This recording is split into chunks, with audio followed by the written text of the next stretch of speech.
circuncidados ou não, para ser aceito na igreja.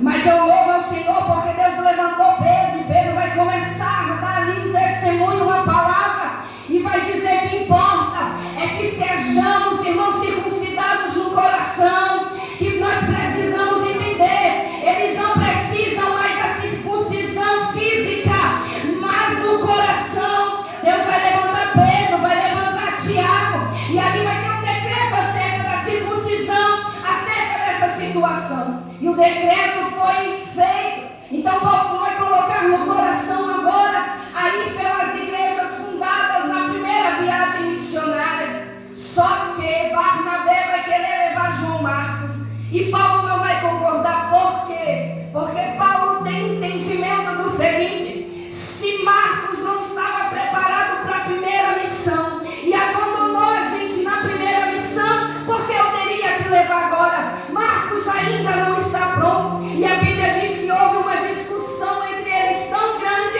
que cada um foi para um lado. Tanto que Barnabé, que significa filho da consolação, era levita, era da linhagem sacerdotal, mas não exercia o sacerdócio, e ele era natural de Chipre. Então agora Barnabé vai pegar seu primo e eles vão navegar para o outro lado, enquanto que Paulo agora vai caminhar em outra direção. O primeiro desafio de Paulo é entender o tempo de separação. O primeiro desafio de Paulo é entender que por mais que Barnabé foi importante em seu ministério, apoiou seu ministério, brigou por Paulo, apresentou Paulo, buscou Paulo, agora ele precisa deixar Barnabé de lado, ele precisa continuar sem o Barnabé, ele precisa avançar sem o Barnabé. Barnabé não apoia, Barnabé não concorda, mas tudo bem, cada um vai fazer a obra para que foi chamado,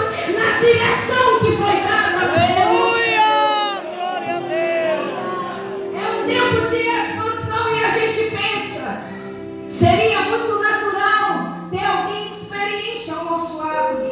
Seria muito natural a gente querer um Barnabé do nosso lado. Seria muito natural aqueles que começaram conosco agora estar continuando com a gente. E eu falei: Senhor, por que é que Barnabé não continua com Paulo? E o Senhor disse: porque era um tempo de Paulo amadurecer no ministério, era tempo de Paulo liderar, era tempo de Paulo ensinar, era tempo de Paulo se apresentar na liderança do apostolado pela qual ele foi chamado. Tanto que agora nós vamos ver que Barnabé vai, mas um Silas chega, Barnabé vai, mas um Timóteo chega. E quando nós chegamos no capítulo 16, logo no início, nós vamos ver que a igreja a qual ele vai chegando com Silas, eles vão apresentar Timóteo dizendo: o menino é gentil, o menino é inexperiente ainda, mas já dá bom testemunho, já dá bom testemunho. Paulo diz: eu quero ele. Sabe por que às vezes Deus no nosso ministério, dentro da nossa vocação, para aquilo a qual nós vamos chamar, Deus tira o Barnabé que começou, porque Deus está nos dizendo: você agora precisa ensinar, você agora precisa liderar, você agora precisa aconselhar, você agora precisa abraçar. Não é tempo de Paulo ser consolado, é tempo de Paulo consolar. Não é tempo de Paulo abraçar, é tempo de Paulo abraçar, é tempo de Paulo formar os meninos, formar os obreiros, formar aqueles na fé, homens na fé. Aleluia! Diga para alguém que está do teu lado: no Glória a tempo, Deus! Deus vai te conectar a pessoas certas. É tempo de Paulo avançar. E Deus está trazendo Timóteo, aleluia, um menino simples,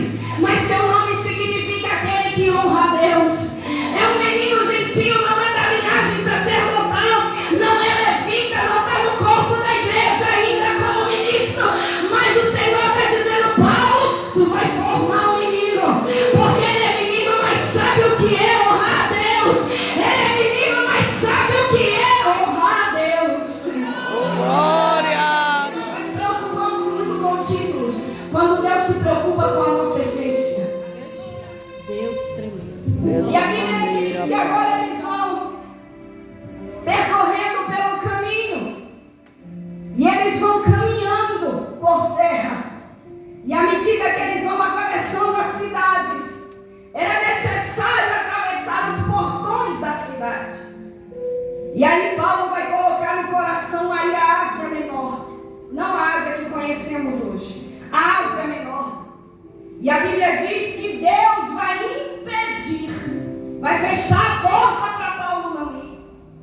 E ele então vai colocar no seu coração a subir a Bitínia. E novamente o texto diz, e o Espírito de Jesus impediu Paulo de ir.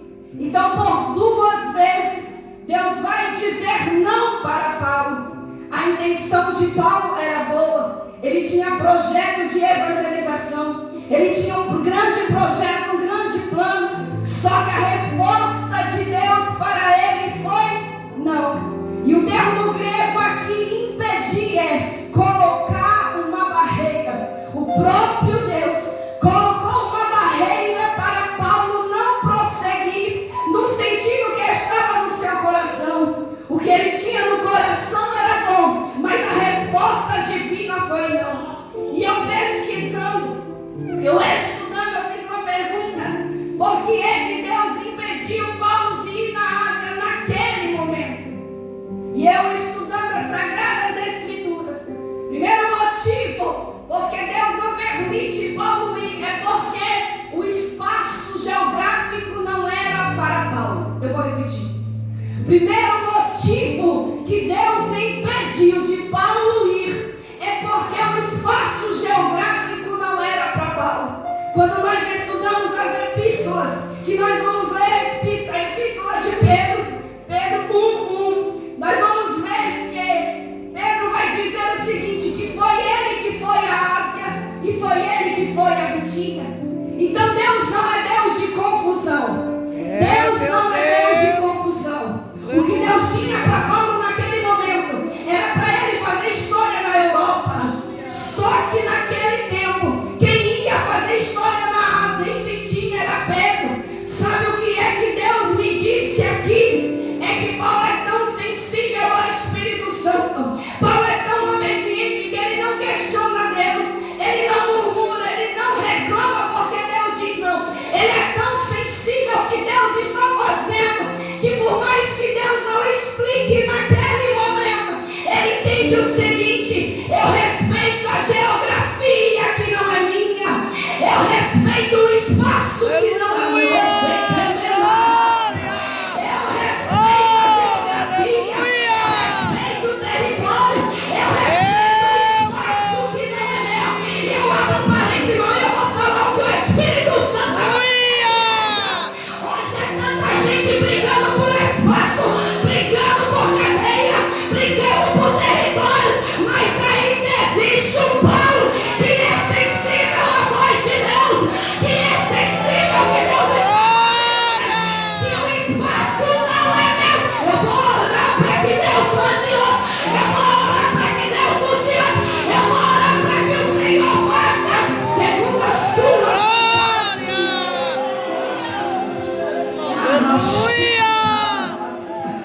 É uma briga, irmão, para o espaço.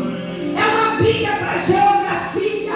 Quem sabe Paulo fizesse assim, mas lá o lugar é alto, lá é evidente, lá eu vou subir, lá eu vou voar, lá eu vou ser evidência. Mas o Senhor está dizendo, ainda não é o tempo, Paulo. Tu vai fazer tu vai fazer história na geografia que eu te colocar, na geografia que Deus te mandar, na rota que Deus te coloca. É aí, minha irmã, é aí, meu irmão, que você vai florescer no céu, na vontade de Deus. Glória! Segundo motivo é que missão não se faz com intenção. Não basta ter boa intenção. Dessa maneira, Deus. É bom? É bom. A intenção é boa? É boa. Mas missão não se faz só com intenção. Quando Paulo entendeu o nome de Deus, a Bíblia diz que ele passa, aleluia, ele vai descer para Troade. E em Troade, quando ele desce, apresenta-se um varão dizendo: passa a Macedônia e ajuda-nos. oração se faz com visão e com direção. Oh, glória! Aleluia!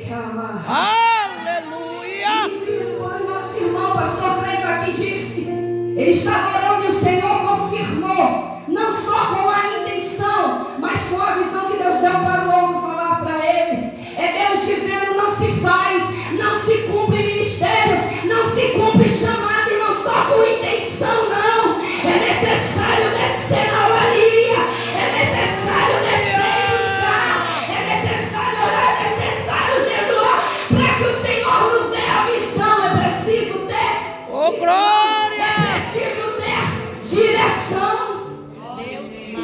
Terceiro motivo, porque Paulo era a resposta de oração.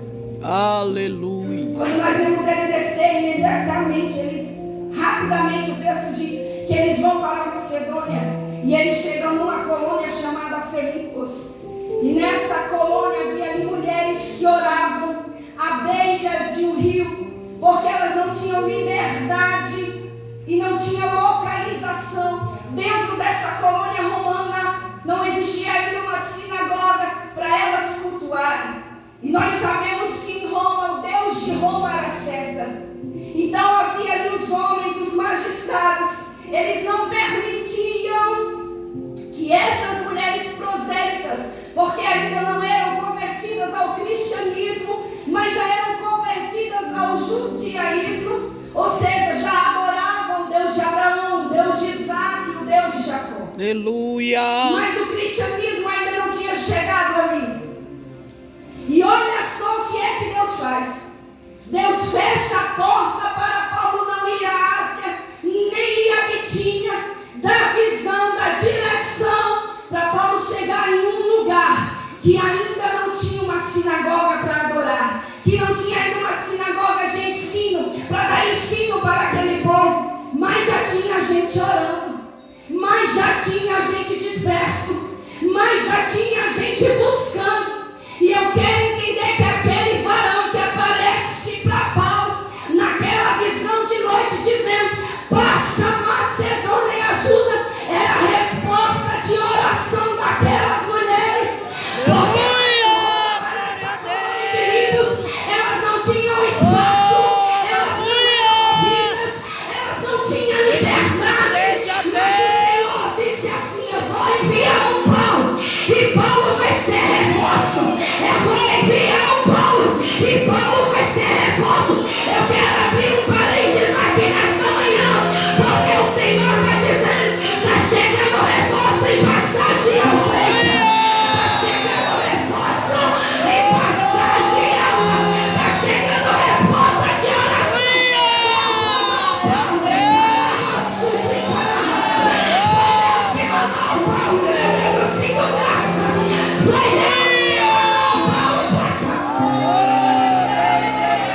Resposta de oração. Em igreja, levanta a mão para cima, porque eu sinto graça. Para dizer, está chegando socorro, está chegando socorro, está chegando socorro, está chegando socorro.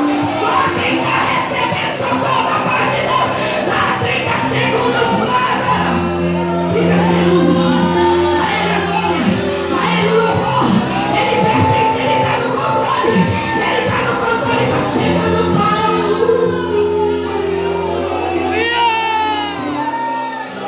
Glória! Grande, tremendo, poderoso Deus! Aleluia!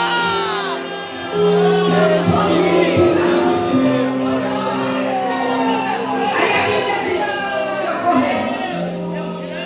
A Bíblia diz que Paulo agora, ele encontra o caminho da oração, ele soube dessas mulheres, e ele foi até elas, e ele começa a conversar com essas mulheres, e o texto nos diz que o coração de uma mulher, chamada Lídia, vai ser aberto. A Bíblia nos diz que o coração de Lídia foi aberto. E Lídia era uma prosélita também. Mas o Senhor abriu o coração enquanto Paulo ministrava ali. E a Bíblia nos diz que ela era de Tiatira. E Tiatira é uma cidade da Ásia. Aí o Senhor falou comigo assim, que às vezes a porta da Ásia vai ser fechada, mas o coração de alguém vai ser aberto. Porque missão, chamada, vocação, ministério não se faz por causa de porta, não se faz por causa de acessos a lugares, mas de acesso a corações. Porque para Deus importa mais a vida de alguém do que o lugar onde Ele vai te levar. Então a porta da Ásia é fechada, Essa maneira, meu mas Deus. o coração de mim já é aberto. E mesmo aquilo que você deseja, Paulo desejava ir lá, mas porque ele não pôde ir, Deus já tinha preparado alguém, Deus já trouxe alguém para ele. Às vezes, irmãos, Deus ele não vai permitir a gente buscar aquilo que desejamos, mas Ele tem o poder de nos trazer. Glória a Deus. Trouxe, Aleluia. é batizada, toda a sua casa também convertida ao cristianismo. E a Bíblia diz agora que todos os dias Paulo passa a ir por esse caminho de oração. Só que existe uma adolescente, uma menina que ali dava lucros aos seus senhores, porque nela tinha um espírito de adivinhação. E ela sai percorrendo atrás de Paulo e daqueles homens, dizendo dessa seguinte maneira: estes homens são servos do Deus Altíssimo, e Ele vos anuncia o caminho da salvação. O que essa moça vai dizer não é uma mentira, o que essa moça vai dizer não é uma inverdade. Só que a essência que ela tem por dentro não é boa. Ela elogia por fora, palavras bonitas por fora, mas o que ela carrega por dentro não é algo bom, não é uma essência boa. Tanto que Paulo vai se perturbar com aquilo. E agora Paulo, por discernimento, é por isso que a igreja precisa orar e jejuar e buscar discernimento. Eu tenho ido a muitos lugares, Deus tem falado tanto sobre isso. Nós não estamos mais buscando os dons, discernimento. É, meu Deus. Paulo agora, Aleluia. cheio da autoridade de Deus, ele vai entender que aquilo que estava na menina não era bom, era um demônio, era um espírito maligno. E cheio da autoridade de Deus, ele vai dizer ao espírito e não à menina. Por quê? Porque a menina era refém ao espírito. Então ele vai ordenar ao espírito, dizendo: em nome de Jesus, sai dela agora. O espírito não sai. E aquela menina é liberta. Só que Paulo foi mexer no ninho de cobra. Deus. Paulo foi mexer no ninho do sistema.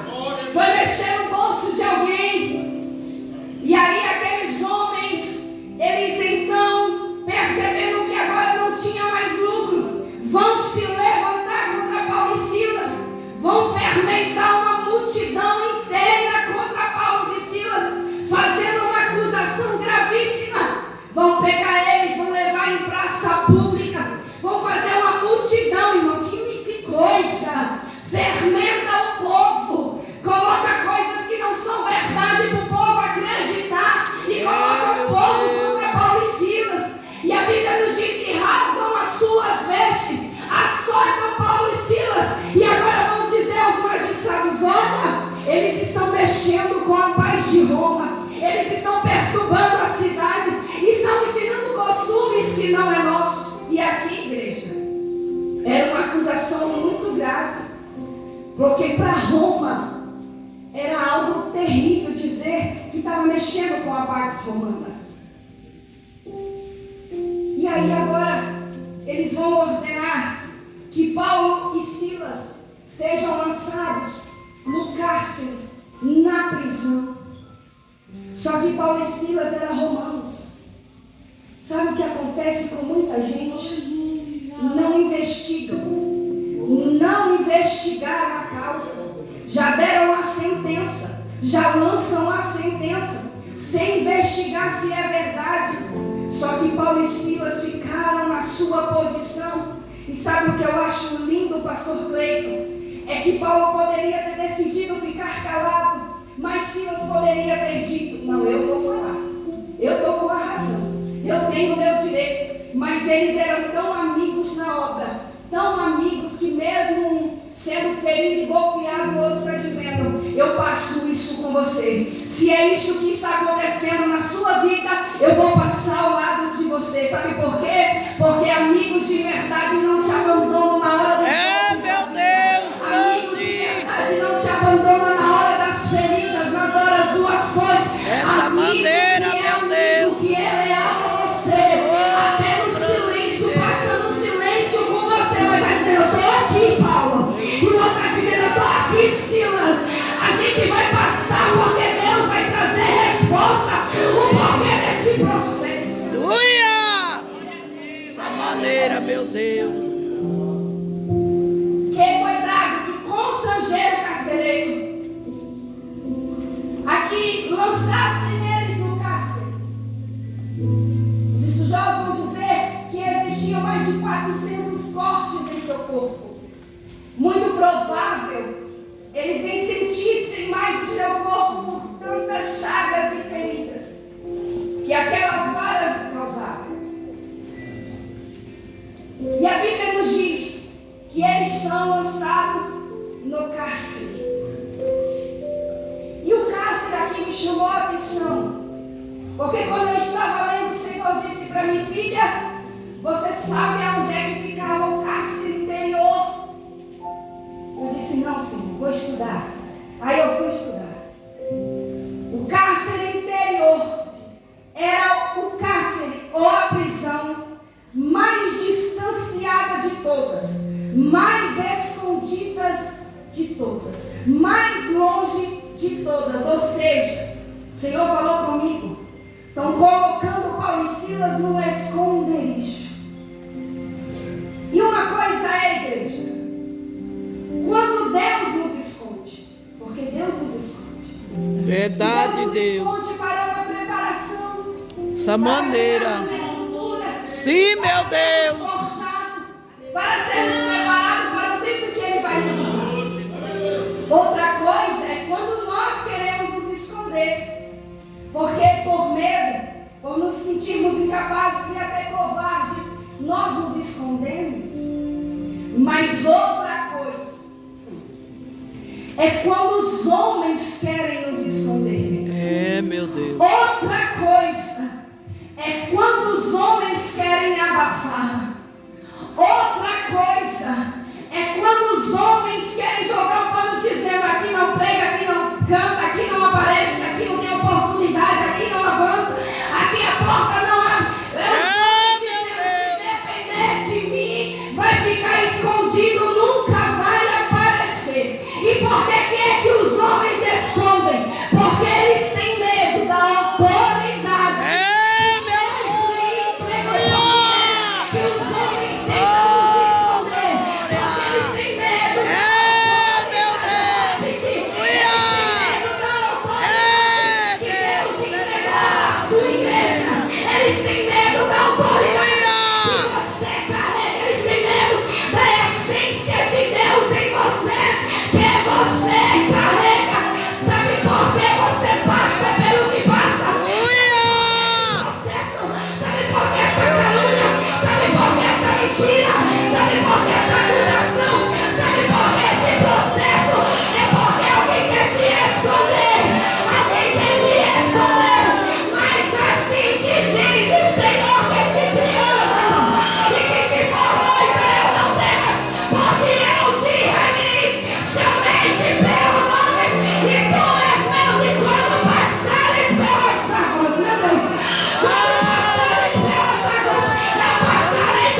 tremendo de Deus.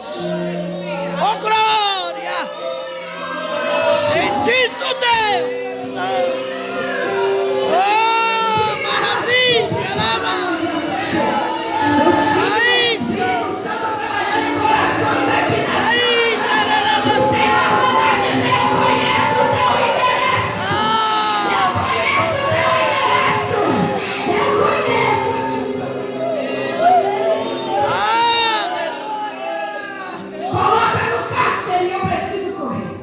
Deus grande. Prendem os pés.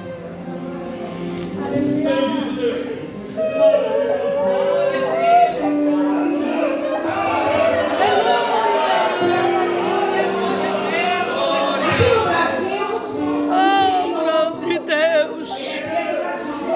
Grandioso. Deus grandioso. aqui no Brasil, um preso criminoso. Oh, Deus tremendo. Deus grande. Porque o nosso sistema entende Grandioso. manter as mãos soltas de um preso. Deus tremendo. Só que em Roma, eles prendiam Aleluia. presos. Deus Eram tremendo. cordas que eram lançadas, entrelaçadas entre os pés e as mãos. Meu E eles Deus. ficavam com o tronco de frente de uma parede, de maneira que não podiam olhar um para o outro. Aí eu disse, Deus, Meu Deus. Roma prende os pés. Grandioso. E no campo espiritual, Oh, Deus. os pés é o avanço do Evangelho. Deus. Porque em Efésios diz que os pés são o quê? A preparação dos calçados. Nós temos que estar calçados com a preparação do Evangelho da paz. Deus grande. Literalmente, quando prendem os pés, Aleluia. literalmente, quando prendem os pés desses homens de Deus, Roma está dizendo: esses homens caminhando é um risco. Eita O Deus. sistema está dizendo: eles caminhando são um risco. Deus grande. Por que é que passa as cordas nos pés? Porque para o sistema de Roma, eles caminharem é um risco. Sabe o que Deus me disse aqui? Deus grande. Sabe por que tanta investida para a igreja parar? Meu Deus. Sabe por que tanta investida para alguém desistir? Sabe por que tantas investidas para alguém não prosseguir? É porque você caminhando, você é um risco para o teu inimigo. Você caminhando, alguém não entendeu ainda. Você caminhando, você é um risco para o teu inimigo. Você caminhando, você é um risco. É por isso que trazem as cordas. É por isso que amarram no tronco. Porque você caminhando, você é um risco. É Deus dizendo para alguém aqui nessa manhã: você sabe por que tanta investida para você parar? Porque você na igreja, você é um risco para o teu inimigo. Você sabe por que tantas investidas para você não pregar? Porque você pregando, você é um risco. Sabe por que tantas investidas para você não cantar? Porque você cantando, você é um risco. Você sabe por que tantas investidas de Satanás para você não reger esse grupo? Porque você é regendo, você é um risco. Sabe por que tantas investidas para alguém não adorar, para alguém não orar, para alguém não jejuar?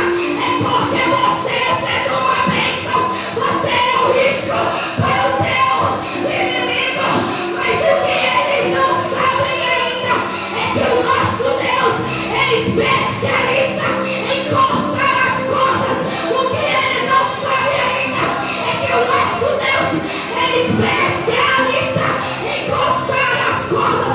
Sabe o que diz o Salmo 129 e o verso 4? O Senhor é justo e Ele corta, e Ele corta, e Ele corta, e Ele corta, e Ele corta, e Ele corta as cordas. Aleluia. Profundo de Deus. Tremendo. Se prepare para avançar. Oh, glória. Eu creio. A Bíblia diz agora que no meio daquele sofrimento eles começam a cantar. Um começa a cantar um hino, o outro começa a orar. Ou os dois cantavam, depois os dois oravam, não sei. Eu só sei que John Stott, o comentarista teólogo, vai dizer: foi um verdadeiro culto no presídio. Deus tremendo. E a Bíblia nos diz que eles começaram a adorar. Oh, e glória. era perto da meia-noite. Eles começaram a adorar. E o céu, nós sabemos que ele é movido por adoração. O céu, ele é movido por adoração. Lá no céu os anjos adoram. Lá no céu os querubins adoram. Lá no céu os anciões adoram. Lá no céu os arcanjos adoram. Só que Deus permanece sentado no seu trono. Mas o que eu acho lindo de Deus e o que o salmista vai nos dizer é que por causa do gemido, meu Deus, que é por causa da necessidade e da opressão do oprimido, Deus se levanta do seu trono. Deus se levanta do seu trono. Eu quero que você entenda isso aqui. No céu todos adoram, mas quando a igreja adora aqui, mesmo necessitada, mesmo oprimida, o Senhor se levanta do trono. O Senhor se levanta do trono e diz: eu estou recebendo a adoração da igreja. Eu estou recebendo a adoração do meu filho. Eu estou recebendo a adoração. Deus!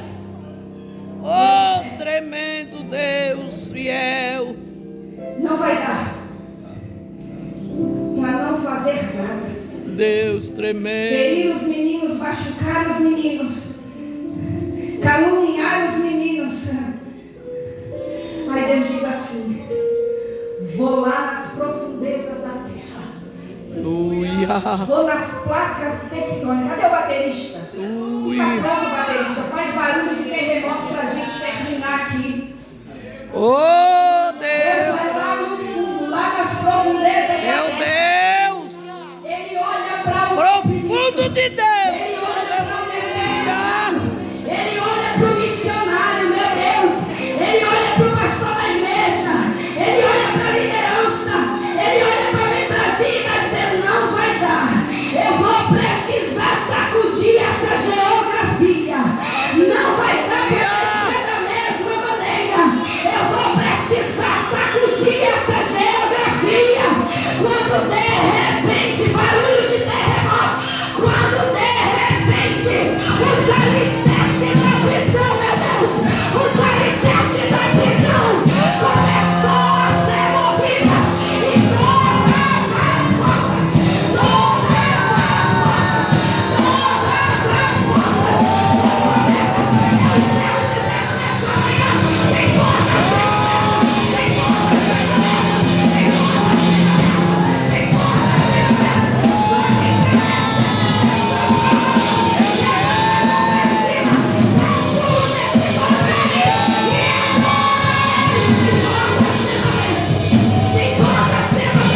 Oh, glória.